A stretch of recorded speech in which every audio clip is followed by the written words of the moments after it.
আল্লাহ পাকের শুকরিয়া যে যত বেশি আদায় করবে, আল্লাহ পাক বলেছেন লা ইন শাকারতুম লা আযীদান্নাকুম, তোমরা আমার শুকরিয়া আদায় করো আমি তোমাদের প্রতি আমার নিয়ামতকে বাড়াই দেব।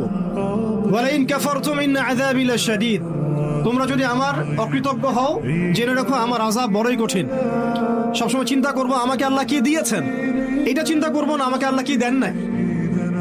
আল্লাহ পাক আমাকে সুস্থ রেখেছেন, নিরাপত্তা দিয়েছেন, আমি খাচ্ছি পান করছি, এই যে নিয়ামত আল্লাহ পাকের যে অগণিত নিয়ামত, এটাকে স্মরণ করা এবং সে অনুযায়ী শুকরিয়া আদায় করা।